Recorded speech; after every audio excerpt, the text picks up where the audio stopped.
Your life will be better when you have... fill in the blank. Take a second to think about it. Most people you know spend their whole lives running around chasing or waiting for something to come to make them happy. We tell ourselves that the reason we don't feel fulfilled right now is because there's a thing we don't have yet. Something is meant to arrive. What is that thing? For poor people, it's having a stable income and roof over their heads. For the hard-working middle class, it's retirement. For the ambitious career people, it's true success. For athletes, actors, and other performers, it's being number one. For the overly religious, it's heaven. For other everyday people, it's being loved, accepted, or validated by others. We all seem to fall into the trap of waiting for our thing to come. I love Alan Watts because he was one of the few great modern thinkers to cut through and tell us that this was bullshit. But why?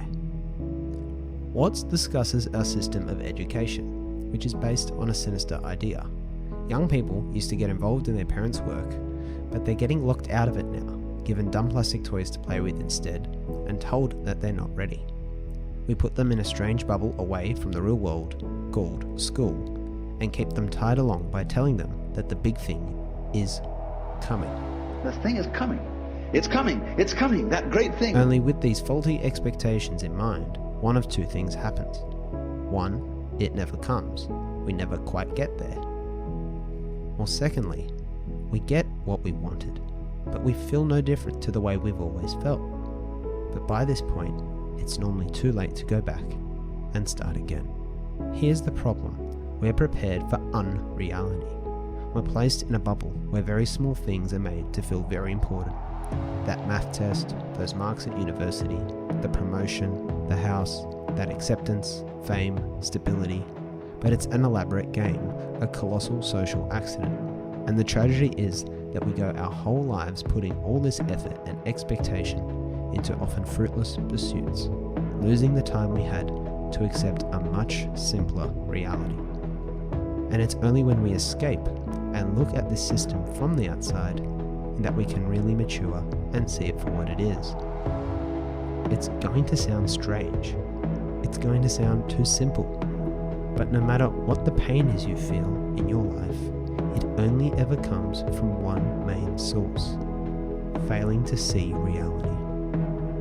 You see, you already have everything. Inner peace comes not from possessions or achievements, but by focusing on whatever little you already have, and being able to see the beauty in it. It's about being able to enjoy or appreciate the present, even though it's never perfect. Whether you're poor, dreaming of retirement, looking for love, or chasing an achievement. Easy to say, but what about when you can't feel it? When you think there is something you have to get still? Remember, this happens when you can't see reality. We thought of life by analogy with a journey, with a pilgrimage, which had a serious purpose at the end, and the thing was to get to that end. Success or whatever it is, or maybe heaven after you're dead. But we missed the point the whole way along. It was a musical thing, and you were supposed to sing or to dance while the music was being played.